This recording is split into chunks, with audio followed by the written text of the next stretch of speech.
Estimados estudiantes, bienvenidos a la poderosa carrera Ingeniería de Sistemas. Bienvenidos a la materia Historia y Culturas Andinas. Curso poderoso primero de turno tarde. Tengan todos ustedes bienvenidos. Hoy 13 de abril de 2022 vamos a exponer la diapositiva 4.2 de la unidad número 4 titulado El poblamiento de Abya Yala. Como habíamos indicado la clase pasada, respecto a el término de Abya Yala, nos estamos refiriendo a el continente americano. Y cuando hablamos del poblamiento de Abya Yala, estamos haciendo referencia a las diferentes teorías que nos tratan e intentan explicar sobre el origen de las culturas en América y o Abya Yala. Al igual que en el resto de los continentes, en América también se ha desarrollado un conjunto de pueblos, un conjunto de culturas, las cuales y los cuales surgieron a partir de la aparición de individuos de manera individual, la aparición de individuos de manera colectiva, y ello ha suscitado el surgimiento posteriormente de estas denominaciones como cultura, como pueblo. Y a partir de ese estudio se ha llegado a identificar y a señalar de este continente. Lo reitero una vez más, denominado Abya Yala. Hablamos de Sudamérica, formado por Argentina, Chile, Brasil, Bolivia, Perú, Ecuador, Colombia, Uruguay, Paraguay, por los países de Centroamérica, Panamá, Salvador, Honduras, Haití, Cuba, entre otras islas, también por los diferentes países que conforman la región de Norteamérica, México, Estados Unidos, Canadá, como también Alaska, perteneciendo a Estados Unidos naturalmente. Estos países que se hallan en América y o Abya Yala tienen un pasado, tiene una historia, y en esta unidad vamos a explicar el cómo se inició esa historia. La clase pasada habíamos señalado que Abya Yala significaría pueblo en plena madurez, sangre vital. Esto proporcionado por el pueblo Cuna, este pueblo que se halla en el país de Panamá. Este país y el pueblo Cuna señalan como tal que antes de la llegada de los españoles, antes a 1492, antes de la llegada de don Cristóbal Colón, antes de la llegada de la Niña La Pinta y la Santa María, en toda América ya existía una gran variedad de fauna y flora y lo más importante, una gran variedad de agrupaciones humanas que desarrollaban un conjunto de actividades como tal, propias de una cultura.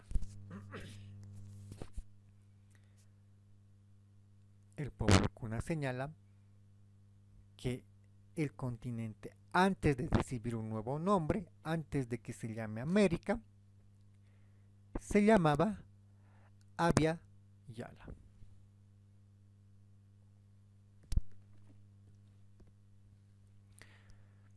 A partir de el legado, a partir de la herencia de todos estos pueblos, el pueblo cuna señala que en Abya Yala y o América la vida ya se había desarrollado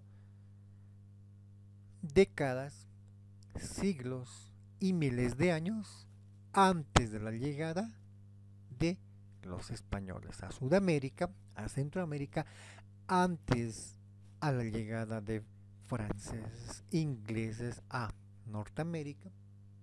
Por lo tanto, como indica el pueblo cuna, todos estos individuos, todas estas agrupaciones humanas, recibían la denominación de Abya Yala.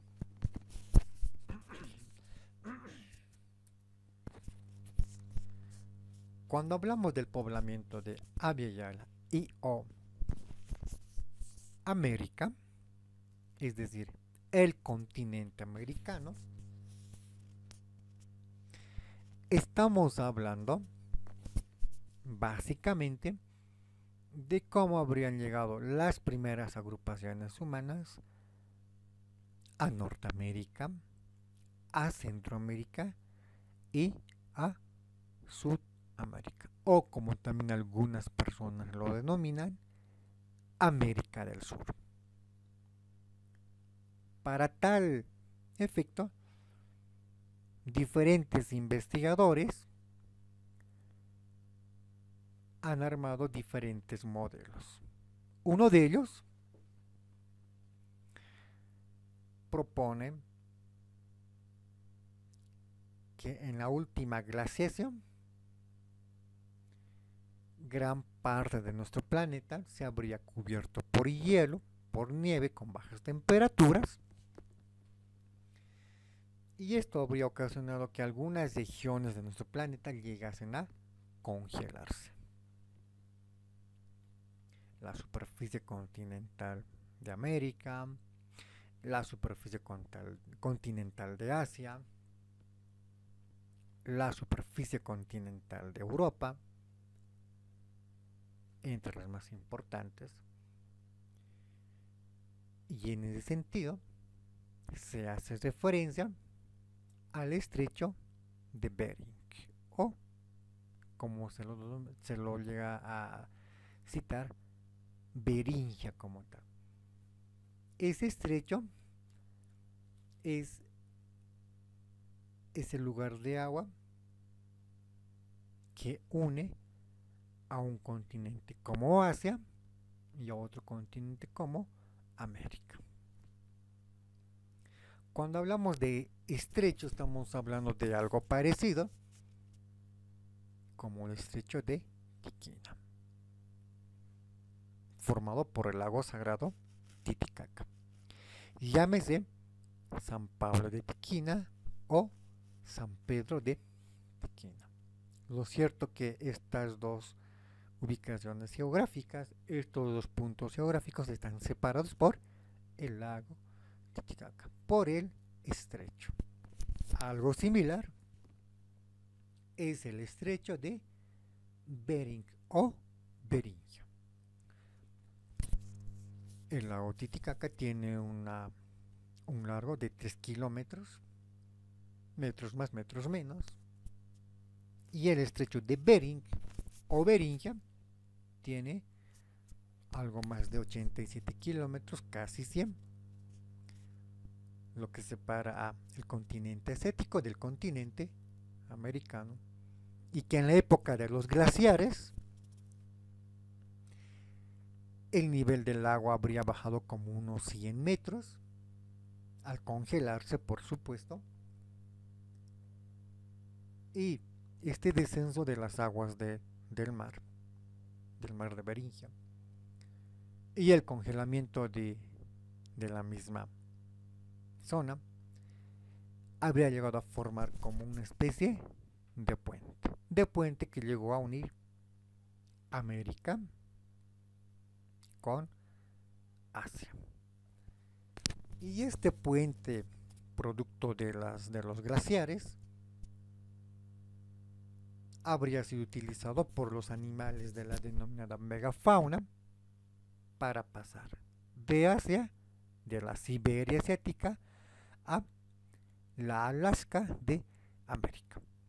Hablamos que animales como mamuts, rinocerontes lanudos, megaterios, mastodontes y demás animales habrían atravesado de Asia hacia América y detrás de él habrían atravesado los primeros habitantes de América.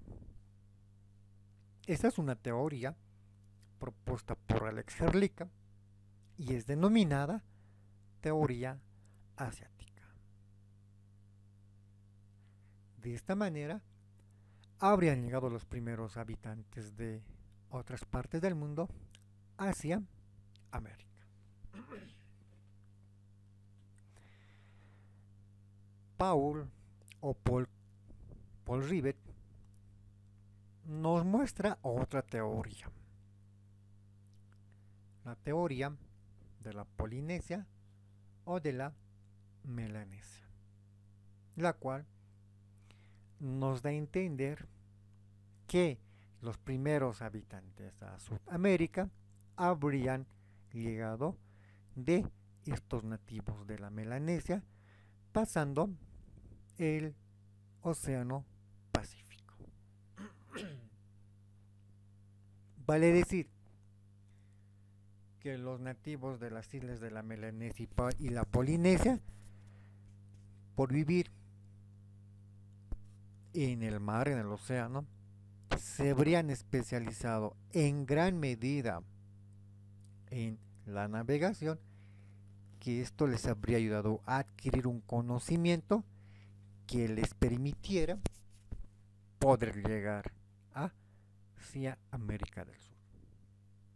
Lo digo una vez más, es una teoría propuesta, manifestada por el señor Paul Rivet. Méndez Correa, otro gran investigador, señala, por ejemplo, que los nativos habrían llegado de Australia, de Tasmania, de las islas Auckland, hacia América del Sur. Es decir, los nativos de los lugares ya señalados, Tasmania, Auckland y Australia, habrían llegado a salir y habrían llegado a la Antártida, al Polo Sur, primero los animales, y como estaba todo congelado, también en esta parte se habría formado algún tipo de puente, y los animales de la megafauna habrían llegado a América del Sur, la Patagonia Argentina. Y detrás de los animales, naturalmente, los humanos. Así lo señala Méndez Correa, así lo señala este otro teórico, mostrándonos cómo se habría poblado América del Sur, cómo se habría poblado toda América. El cuarto teórico es Florentino Mellino, de origen argentino, americano, sudamericano para ser preciso, y don Florentino Mellino señala que la vida se originó en América del Sur a partir de sus hallazgos, a quienes los ha denominado el Homo pampeano, Homo de la Pampa, y a su teoría se la denomina teoría autoctonista. Estas cuatro teorías nos tratan de explicar, nos tratan de mostrar ¿Cómo se habría poblado el continente de americano, como también se lo denomina el continente de Abya Yala? Dentro de esas diferentes actividades por las cuales se llegó a poblar el continente, estamos hablando que existieron agrupaciones humanas que habrían poblado algunas partes en Norteamérica, en Centroamérica y en Sudamérica. Ya esas agrupaciones humanas, a las primeras agrupaciones humanas que poblaron América, se las ha designado con un determinado nombre. La primera es denominada el pueblo o la cultura Clovis. Entre los diferentes registros e investigaciones por parte de arqueólogos, nos señalan que hace más de 10.000 años antes de Jesucristo, antes del Maestro, se habría formado el puente de Beringia uniendo la Siberia de Asia con Alaska de América. Se habría formado un puente por el cual habrían atravesado, como ya lo señalamos hace un momento, animales de la megafauna y, lo más importante, las primeras llegadas de las primeras agrupaciones humanas en el pasado, atravesando la placa de hielo, y por esta habrían llegado los primeros nativos, si vale el término, a Estados Unidos. Específicamente hablamos de la cultura Folsom y la cultura Clovis. Cuando hablamos de Clovis o de la cultura Clovis, estamos hablando que esta agrupación humana, esta cultura o este pueblo, como también se la denomina, estuvo formada por indígenas y se señala que es una de las más antiguas en América.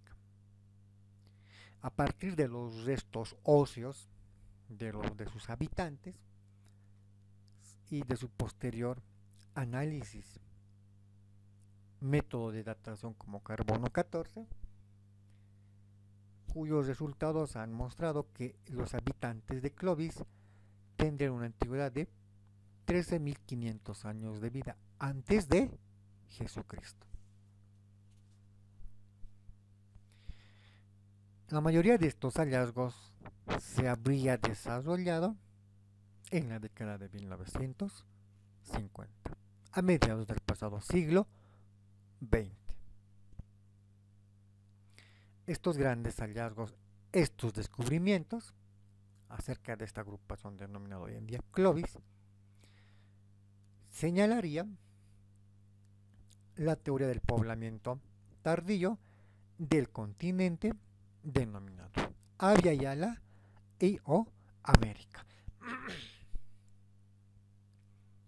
Y ya al finalizar las décadas del pasado siglo XX, nuevas investigaciones, naturalmente denominadas científicas, han puesto a debatir acerca de la teoría del pueblo Clovis como la única vía y forma de cómo se habría poblado el continente de América y o Abya Yala. Sin embargo, cuando se habla de la teoría de Alexandria, de la teoría asiática, se indica de un conjunto de pruebas. Por un lado, podemos señalar a las pruebas geográficas, las cuales señalan que en la época de los glaciares, como Wisconsin, gran parte del norte de América, del planeta se habría congelado y esto habría dado lugar a la formación de el estrecho de Bering, estrecho por el cual los o las agrupaciones humanas antiguas habrían atravesado de la Siberia asiática, de Rusia, hacia Alaska, de los Estados Unidos hacia Alaska de América. Esto se presenta como una prueba geográfica. Existe también una prueba llamada geológica y nos habla de un puente formado en el estrecho de Bering, esto a consecuencia del descenso del nivel del mar, cuando durante la última glaciación. Como bien lo sabemos, en la época de invierno, cuando las temperaturas bajan, el agua en estado líquido llega a pasar a estado sólido. Es decir, el agua en estado líquido se convierte en hielo. Lo contrario a cuando las temperaturas son muy elevadas y el agua de estado líquido puede pasar a estado gaseoso, como ocurre en lugares como las zonas volcánicas, con los geysers, con, los, con estas chimeneas volcánicas, tanto en la corteza continental como en la corteza oceánica. Vale decir que los volcanes también existen en el fondo de los océanos. La tercera prueba, la denominada prueba arqueológica, nos habla de una ciudad en Canadá, Dawson City, donde se nos señala que se habrían encontrado gran cantidad de restos humanos y todos estos tendrían una antigüedad de más de 40.000 años de antigüedad, antes de el nacimiento de el Maestro Jesucristo. Y ello habría dado lugar a lo que se conoce como la migración asiática del continente del mismo nombre hacia el continente americano. Teoría propuesta por el señor Alex Herlick, la teoría del origen asiático.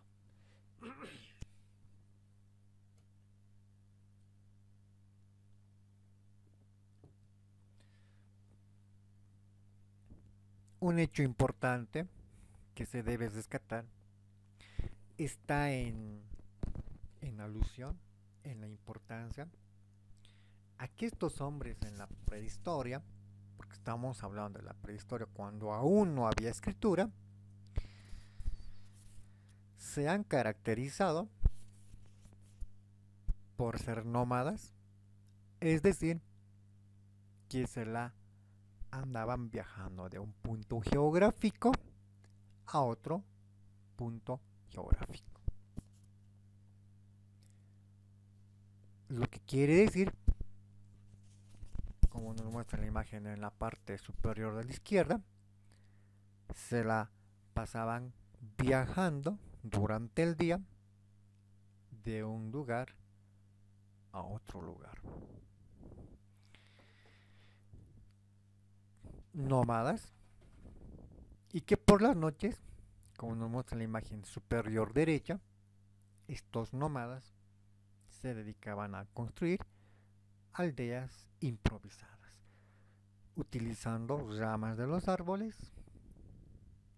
lianas, cueros de los animales cazados para construir una carpa, un campamento para pasar la noche, para pernoctar y protegerse de las bajas temperaturas. Y ya por la mañana, como nos muestra la imagen inferior de la izquierda, estos nativos estos nuestros antepasados habrían empezado a buscar animales para cazar. Tal y como vemos en la imagen inferior de la derecha, habrían utilizado diferentes herramientas a partir de restos de rama con otro tipo de herramientas para poder cazar a estos animales y, lo más importante, alimentarse de su carne. Las dos imágenes que podemos apreciar en la parte superior e inferior izquierda nos está mostrando estas piedras, estas herramientas líticas, las cuales fueron encontradas por diferentes personas y estudiadas por la arqueología y sometidas naturalmente a métodos de datación como termoluminiscencia en el caso de estas herramientas, las cuales habrían mostrado una antigüedad de 11.000 años antes de Cristo, cuando hablamos de las puntas del pueblo Clovis, y estas, por su parte, habrían sido utilizadas en la cacería de estos animales de la megafauna en territorio de los Estados Unidos. Por otra parte, también se habrían encontrado estas herramientas en Nuevo México, en Estados Unidos, de diferente tamaño, con diferentes piedras, si vale la expresión, lo que está mostrando que nuestros antepasados, los habitantes de la cultura Clovis, se habrían especializado en utilizar, en perfeccionar el tallo de la piedra como herramienta básica, lo que inmediatamente nos está mostrando los indicios de la ingeniería como tal.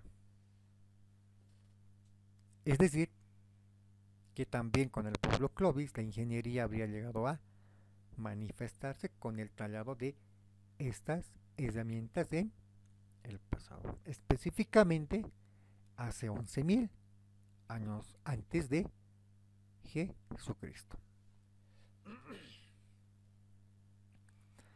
A partir de estos hallazgos líticos, es decir, de esas puntas de piedra, son considerados como el mayor indicio, la mayor prueba que los poblamientos de América de los hombres Clovis, esto hace 11.000 años antes de Cristo, mostrando que estos habitantes se habrían especializado en el diseño de estas puntas Clovis, lo que está mostrando un trabajo de perfeccionamiento, un trabajo de ingeniería por este pueblo, los Clovis. Y a partir de una perfección de la utilización de estas armas, esto le habría permitido poder cazar a una gran variedad de animales ya extintos de la megafauna, como los mastodontes, como los mamuts, los bisontes grandes, entre otros animales que hoy en día se habrían extinguido. Y recordemos que la mayoría se ha extinguido por la caza indiscriminada de nuestros antepasados en esta época muy importante de su desarrollo, y que hoy en día solamente se cuenta con los restos fósiles de estos animales. A ello se suma la técnica de la caza, otro logro de ingeniería por el hombre en esta época, toda vez que los primeros pobladores cazaban utilizando diferentes técnicas, lo que nos está señalando que también el hombre perfeccionó su evolución en cuanto a la ingeniería, ya sea que los cazadores se dividan en los grupos, lleguen a acorralar a los animales, que utilicen piedras para lastimar, que utilicen asustarlos para generar estampidas y para cazarlos. Esto nos está mostrando que las diferentes cazas o que las formas de cazar, denominadas técnicas, habría sido utilizada por los habitantes en la prehistoria, fue producto de un proceso donde el hombre ha calculado, donde el hombre ha precisado lugares para atacar, formas de cazar, lo que nos está señalando que fue un producto de ingeniería como tal. Y perfeccionando ese proceso de ingeniería en cuanto a la cacería, el hombre habría llegado a extinguir animales como el mamut y mastodonte, y los bisontes lanudos se habrían convertido como la única opción para poder alimentarse. Sin embargo, los bisontes lanudos no habrían corrido la gran suerte infortuita naturalmente que habría pasado con los mamuts, los mastodontes, los megaterios y otros animales de la megafauna, de la era cuaternaria y o cenozoica. Por lo tanto, el mamut, después de extinguirse, el hombre buscó otra base para alimentarse. Y los bisontes llegaron a constituir esa nueva opción de alimento. Y fue en el sentido que nuestros antepasados utilizaron al mamut como fuente para alimentarse. En un primer momento alimentándose de su carne, de sus huesos, para realizar instrumentos, de su piel para crear, o de su cuero para fabricar abrigo, abrigo de pieles, abrigo de cuero,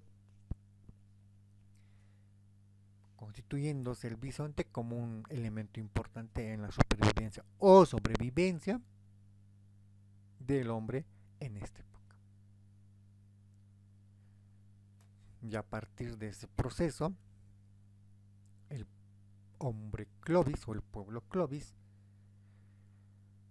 va a ser considerado como el principal responsable en la desaparición de el mamut, entre otros animales. Otro rasgo importante del pueblo Clovis está vinculado, está asociado con el nomadismo. Es decir, el pueblo Clovis fue nómada. Fue un pueblo que se la pasaba viajando de una zona a otra zona. Ese fue el común denominador en el pueblo Clovis. Sin embargo, no fue el único. Existieron otras agrupaciones humanas en otras zonas que también se han caracterizado por desarrollar algún hecho, alguna herramienta, algún comportamiento en particular. Y podemos hablar del pueblo Mississippi o, como se lo denomina, Mississippi.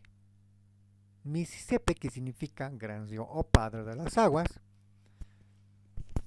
y bajo esta denominación también se ha atribuido a estas agrupaciones humanas que se habrían desarrollado en la ribera, en las orillas del río Mississippi. Esto en los Estados Unidos. Y ahora vamos a hablar de la cultura Mississippi. Cuando hablamos del pueblo Mississippi, estamos hablando de esas agrupaciones humanas que se han desarrollado en las orillas del río del mismo nombre, Mississippi, cuyas aguas vienen a dar al Golfo de México.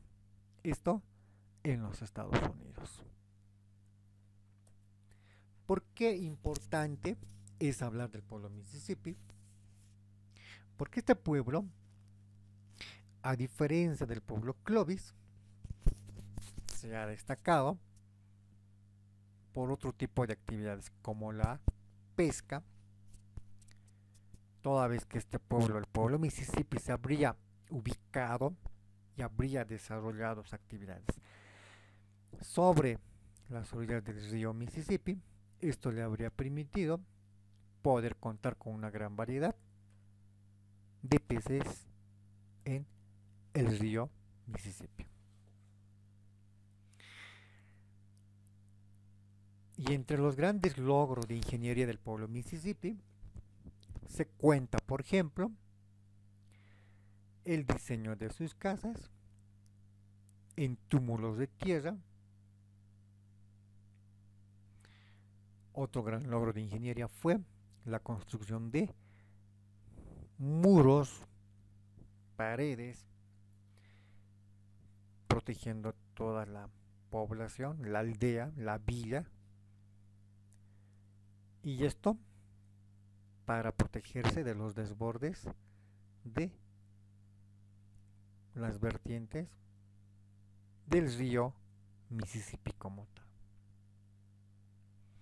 Y ese es el mayor logro de ingeniería desarrollado por el pueblo Mississippi. A partir de las excavaciones arqueológicas, muchos estudiosos han encontrado herramientas, utensilios pertenecientes al pueblo Mississippi y que estos habrían sido utilizados en la pesca, entre otras actividades, por sus habitantes como tal. Uno de los mayores logros de ingeniería está reflejado en la construcción de sus viviendas en los túmulos de tierra. La mayoría artificial, en algunos casos naturales, ello para evitar las diferentes inundaciones. Y esta construcción, en algunos casos, fue replicado por otras tribus, como el caso de la tribu Apalache. Lo que nos está mostrando que la cultura Mississippi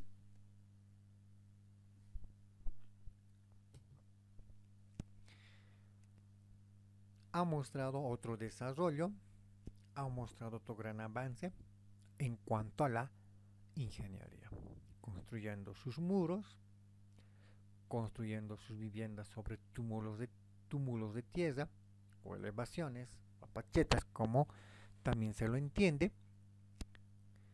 en algunos casos artificiales, en otros naturales, y esto habría conllevado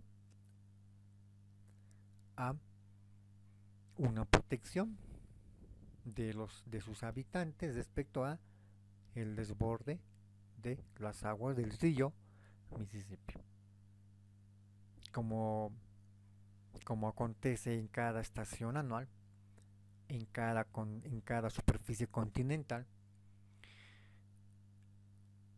durante un año, en cualquier punto geográfico, acontecen las 4 estaciones. Hoy, 13 de abril de 2022, en el Alto, en La Paz, en Bolivia, nos encontramos en la estación de otoño, que se ha iniciado el 23 de marzo y va a terminar el 22 o el 20 de junio. Para el 21 de junio iniciarse invierno como tal. Y cuando llega el otoño, el planeta se aleja y las temperaturas empiezan a bajar. Pero cuando pasa invierno, primavera, se dan cambios en el planeta. El planeta empieza a acercarse a su estrella del Sol en su movimiento de traslación y ello conlleva a el retorno de las lluvias y hasta verano, que es marzo, fines de marzo, las constantes lluvias ocasionan desbordes de el caudal de los ríos. Acontece en Bolivia, acontece en La Paz, el Alto, y este tipo de fenómenos también es propio en otros lugares de otras partes del mundo. Por lo tanto, la cultura Mississippi, también habría acontecido este tipo de fenómenos naturales y para evitar tales inundaciones, habría diseñado sus muros, la construcción de sus viviendas en túmulos de tierra, y esto le permitiría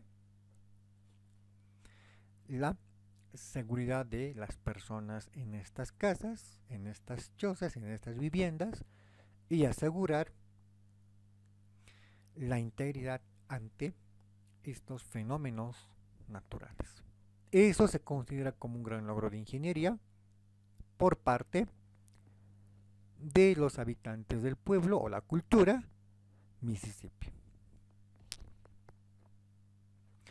Otro pueblo que se caracteriza es el denominado cultura Folsom.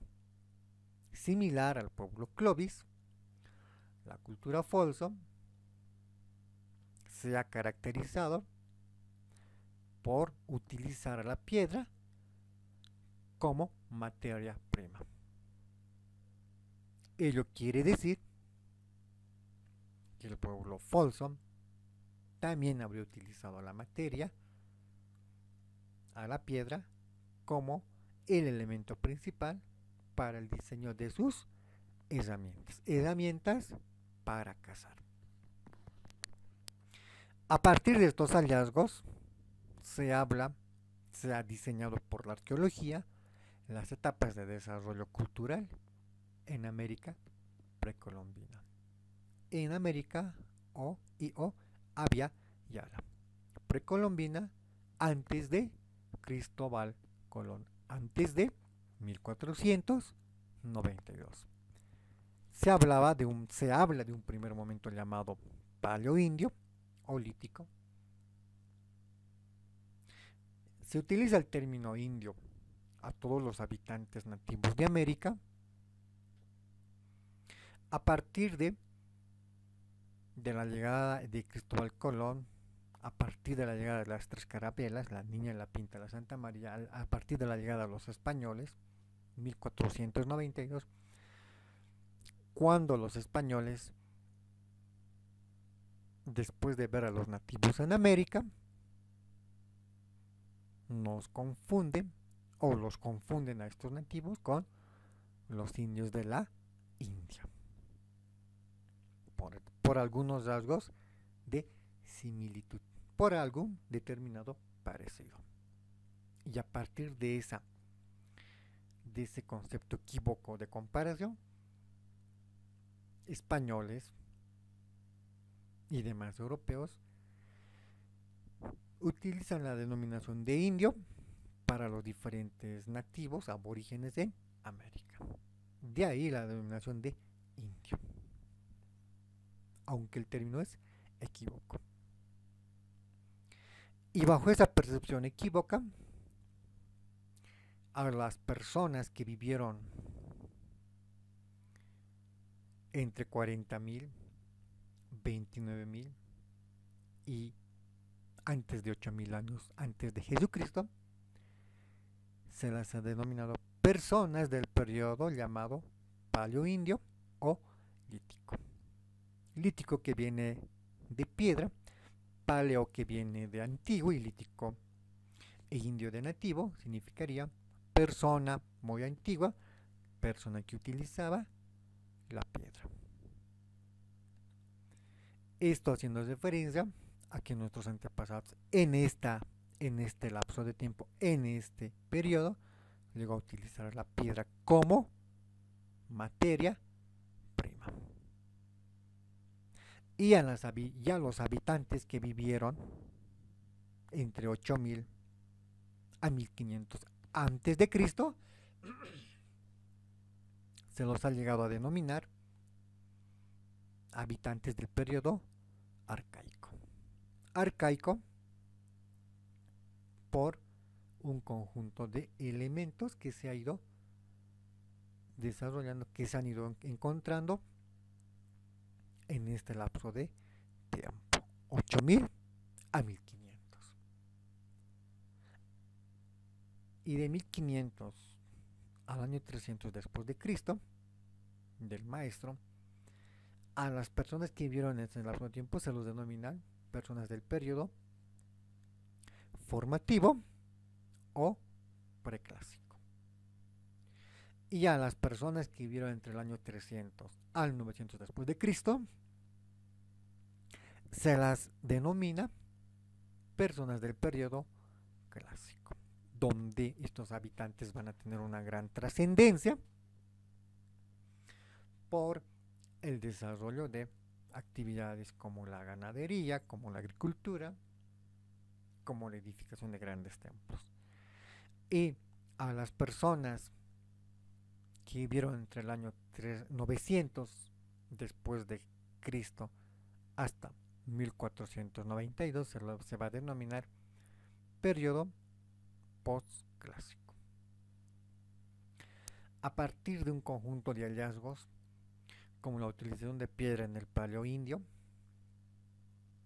como el cambio al neolítico en el arcaico, o el desarrollo de la agricultura y la ganadería en el formativo preclásico y su máximo logro en el neolítico clásico, los habitantes de América, las agrupaciones humanas, van a mostrar un grado de evolución, un grado de desarrollo de su estilo de vida en todo este lapso de tiempo, de miles de años, de 40.000 a 1492. Así se va a catalogar a los habitantes de América y o Abya Yala. Lo que nos está mostrando que el periodo de tiempo llamado Paleoindio o Lítico, este lapso de tiempo que habría acontecido entre 40.000 y 29.000 de manera importante hasta los 8.000 antes de Jesucristo, el hombre Folsom en compañía del Clovis se habrían caracterizado por una serie de aspectos. Entre ellos andaban en bandas. ¿Qué es una banda? En nuestro contexto, cuando se habla de la palabra banda, inmediatamente surge el recuerdo de una banda musical. En nuestro medio, en Bolivia, podemos hablar de esa banda que está formado por una persona con su bombo, por estos que tocan la trompeta, la flauta, el platillo y demás elementos que llegan a constituirse entre 20 y 30 personas. Este término de banda tiene un origen muy antiguo y se remonta a el Paleoindio o Lítico, porque los habitantes de la prehistoria entre 40.000 a 29.000 y 8.000 se desplazaban en grupos humanos. De ahí la denominación de banda de cazadores, recolectores, nómadas. Nómadas porque se la pasan viajando de un lado a otro lado. ¿Cómo estaban organizados Folsom y demás pueblos cazadores? En algunos casos sus bandas constituían o se constituían 15, 20 o más personas. Esto para poder realizar la persecución y la cacería de animales como el mamut y realizar otras actividades dependiendo el género. Los hombres a cazar y las mujeres a preparar el alimento.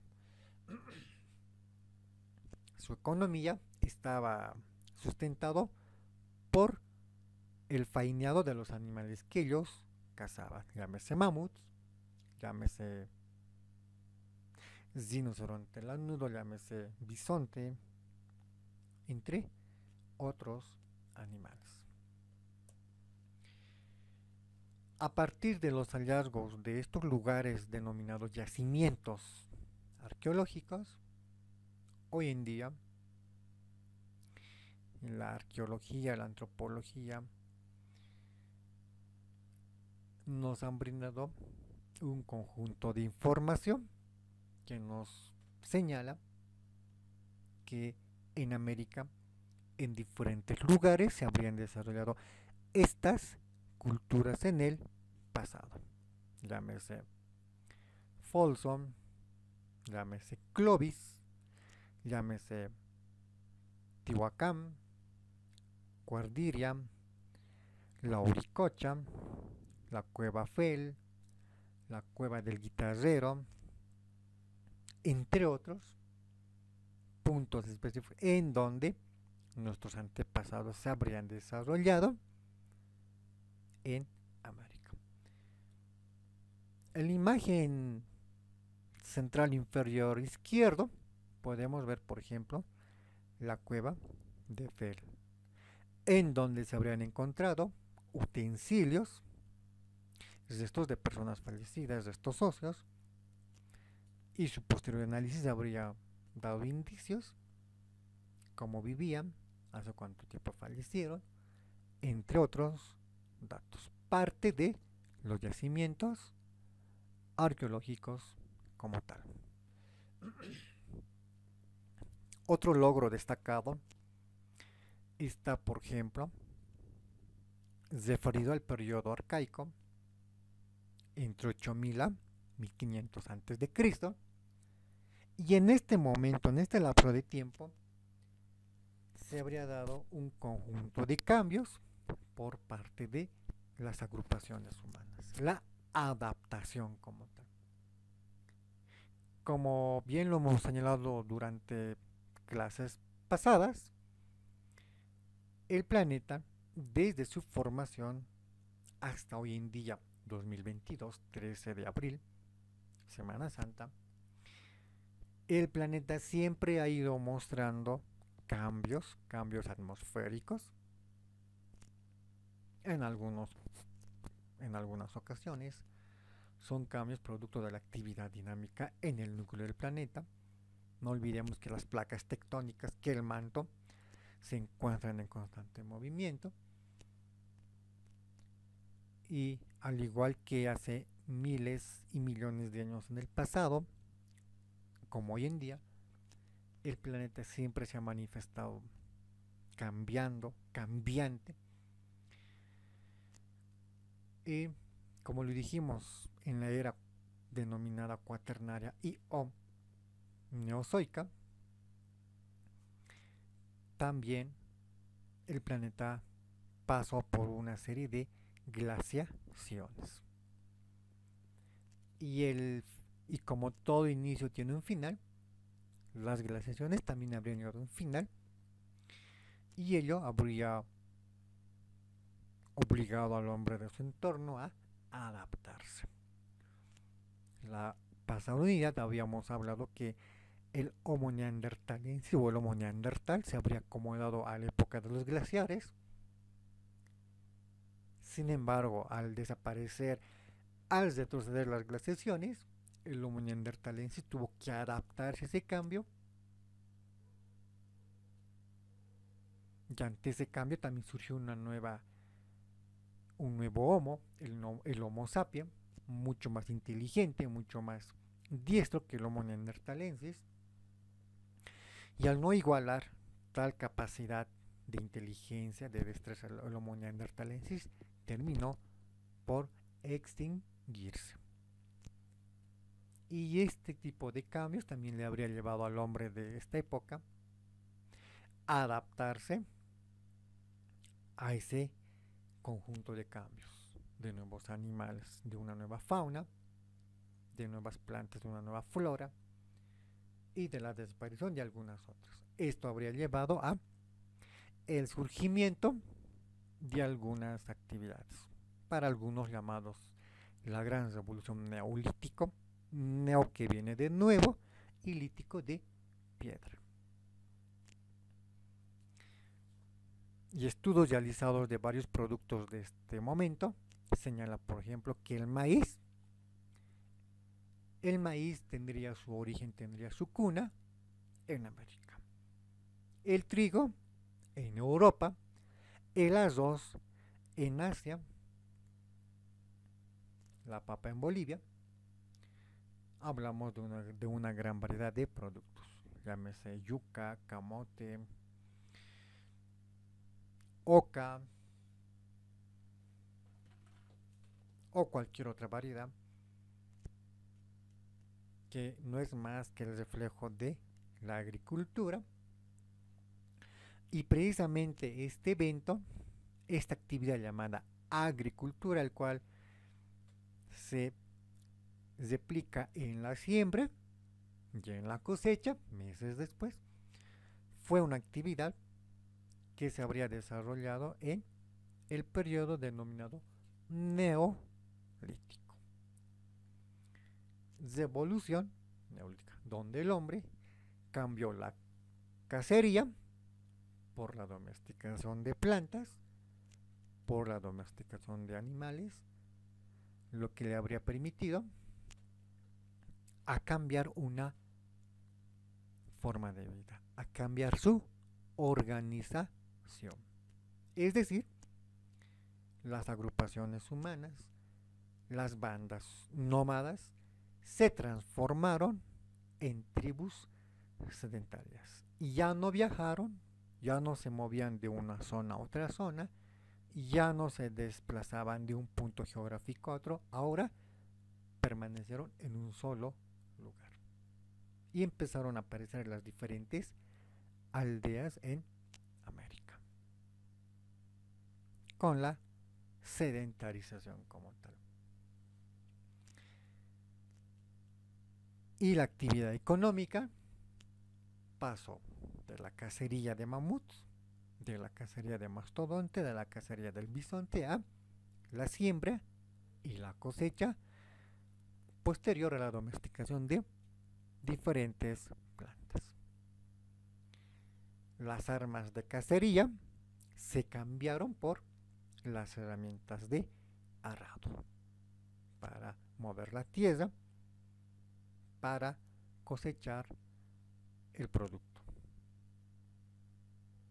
Lo que nos está mostrando que la actividad económica ya no va a ser la cacería, sino que ahora va a ser la agricultura. En América se sembró, se cosechó maíz. En Europa se sembró, se cosechó trigo. En Asia se sembró, se cosechó arroz. En Bolivia se ha sembrado y se ha cosechado la papa. En Bolivia tenemos una gran variedad de papa. Este tubérculo que constituye hoy en día un elemento importante en la dieta alimentaria de los bolivianos. En Bolivia, en La Paz, en el Alto. Por lo tanto, la sedentarización entonces ha permitido, como lo dijimos en la clase pasada, la especialización del trabajo. Unos se van a especializar en construir lugares de cultivo. Podemos señalar en ejemplo las chinampas en Mesoamérica. Otros se van a especializar en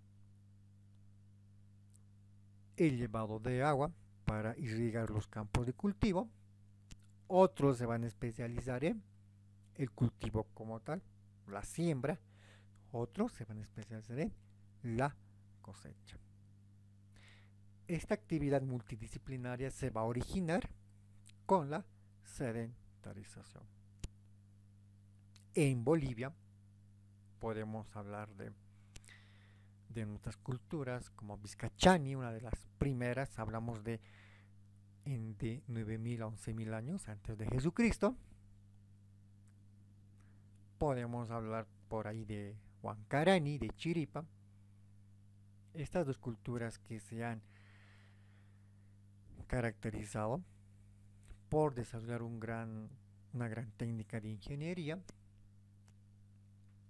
llega a constituirse hoy en día ese elemento importante porque está mostrando el desarrollo intelectual, el desarrollo de una forma de pensar propio de la ingeniería como tal.